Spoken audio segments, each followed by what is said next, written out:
දෙහිගෙඩියනුත් විශ්මිත විශ්ම කර්ම වැඩ කරන්න පුළුවන්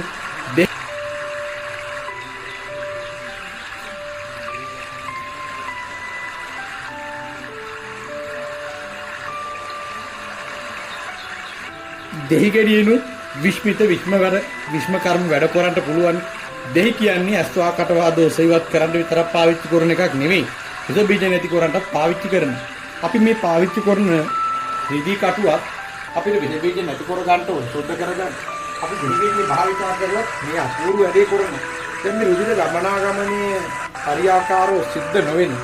එහෙනම් මේ ස්නායු රැහණ යම් තෙරපීම් ඇති වුණාම ඒ නිලවලටත් අපි මෙන්න මේ ආකාරයට මෙන්න මේ විදිහට පාවිච්චි කරනවා. දැන් මෙන්න මෙතන අපි මේ තද වෙලා තියෙන තැන් වලට මේ විදිහට උත්තේජනයක් කරායින් පස්සේ මේ අත්තු ආපු විදිය නෙවෙයි ඊළඟට යන්නේ. ශාල රෝග ප්‍රමාණයක් ඒ මොහොතේ ඒ සැනින්ම සුව කරන්න පුළුවන්. ඒකත් මහා ප්‍රාතිහාරයක්. දෙහි ගෙඩියත් අපිට අවශ්‍යම දෙයක්.